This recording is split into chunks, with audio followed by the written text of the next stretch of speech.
Hey, what's up everybody? My name is Boyan, and with me I've got my homie Squared. What's up, y'all? Today we're going to be talking to you about interethnic relationships. The areas we're going to focus mostly on are romantic interethnic relationships. We're going to take a look at Romano's study, which basically talks about the adjustments and sacrifices you need to make in an interethnic relationship. And then finally we're going to focus on the challenges and the benefits of interethnic relationships. Here we go. Yeah, man, so get this. I got my new girlfriend. Her name is Ling. She's from China, and I'm like, when we have our dates, I'm trying to get intimate with her, get passionate, because I'm all about that love. Here in America, we're about that love. But she's always going on about like the family and like wanting to meet my family. Like, why you gotta do that? So as you can see, that was Squared talking about his interethnic romantic relationship, where basically it shows you how cohesive the two people have to be, because there's a lot of cultural differences that come into play when it comes to these romantic relationships. For example, Squared, being the American that he is, he's about like passion and love, while his new girlfriend, she's more family orientated because that's how her culture is. So that's just something that they have to work around and need to understand about each other from varying cultures.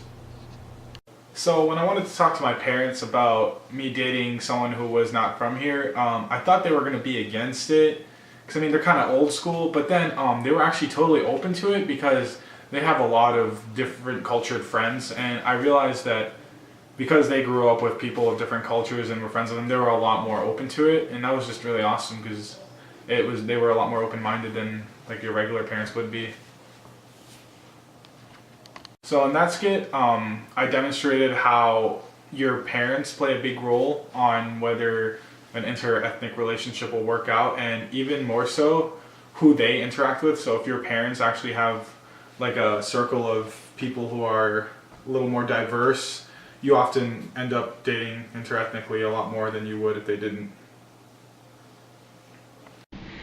Aren't you so excited for Christmas? We get to sit around the fireplace and the tree with all the presents, and we get to sip our hot cocoa. Aren't you excited? Christmas?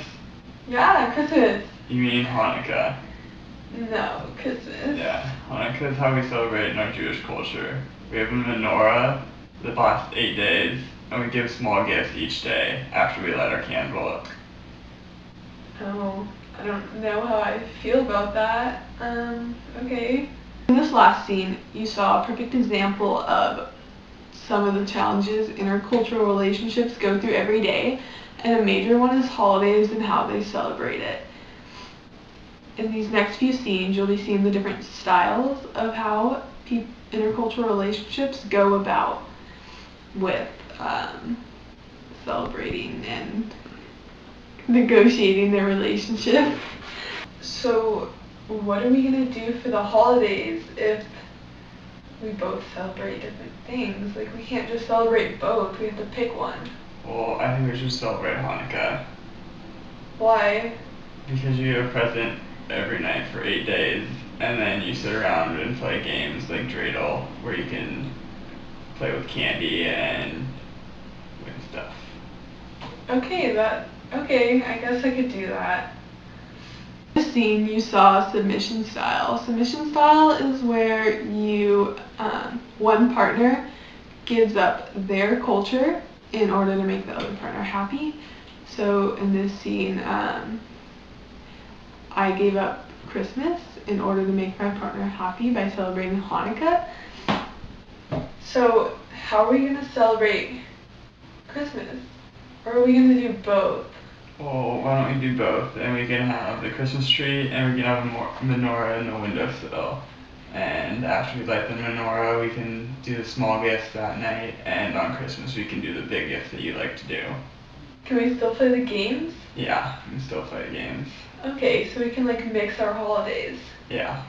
Okay, that sounds good. The last scene, you saw compromise style. This is where they created their own holiday, and this is when they combine different traditions from each holiday and they kind of make their own holiday, which is what most couples do, and it works best for the relationship because each partner feels like they're getting an even trade, kind of. We can't celebrate Hanukkah and Christmas at the same time. There's just too many traditions going on and they can't mix. We both have to give up something. Okay, and what are we gonna give up? Well, for Hanukkah, I think that giving gifts every night for a week is a little much. So maybe we should just give gifts like all at once, kind of like Christmas does. Okay. Is there anything else to give up from Christmas, or? I think the gift should just come from us and instead of Santa.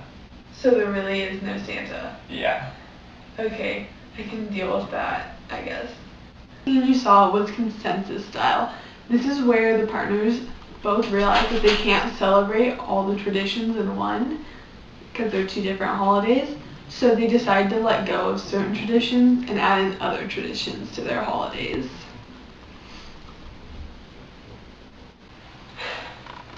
Okay, so you celebrate Hanukkah and I celebrate Christmas. Why don't we just make up our own holiday? Like what? We could just have a Christmas tree and basically just a tree. We can still do presents, but we can do our own traditions. We don't really have to use any of our culture's traditions. We can make our own culture, sort of. I guess we can do that, but still. What kind of traditions would you make? We could do a different dessert every night.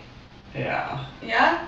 Okay, that sounds good. Last scene you saw obliteration style, and this is where couples come up with different traditions to celebrate and try to erase their past culture's traditions.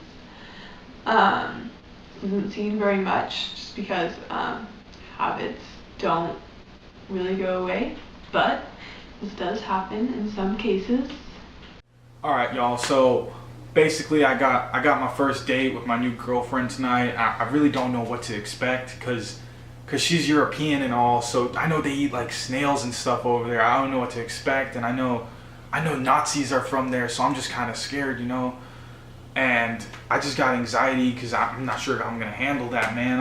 I'm used to the good old American girl, so that's gonna be different for me. And like, all my friends they know I'm with her, so they're kind of like, come on, bro, like, why are you with her? Just giving me pressure. So it's just been kind of hard on me, you know? So in this scene, Squared basically describes the hardships that come with interethnic relationships.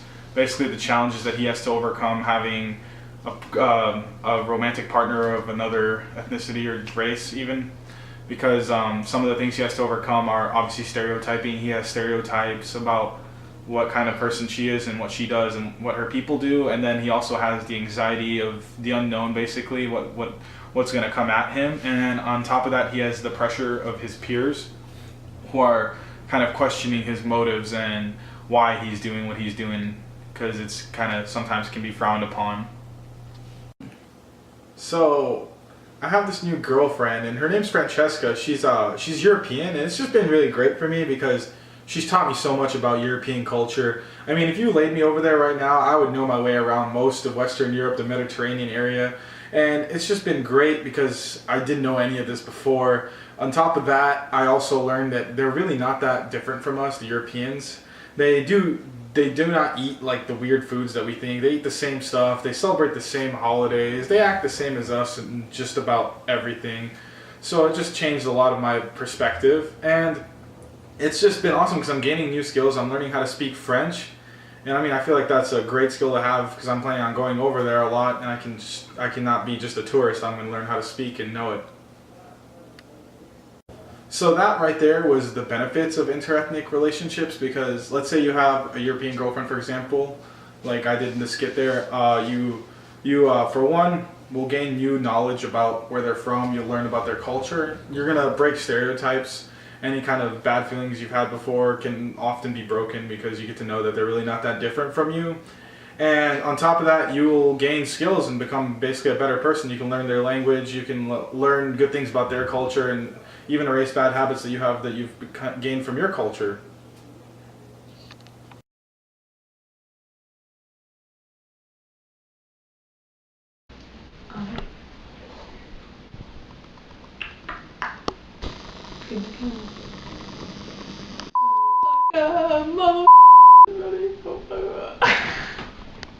We're done. We're done here. Stop it, Mike.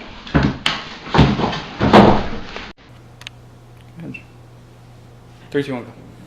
All right, so that was basically a look at how romantic interethnic relationships work, and basically it takes a lot of cohesion from both people because every culture has like the different values when it comes to those relationships. Like for example, the North Americans are all about passion and love, or fuck, restart. Passion and in their mouth.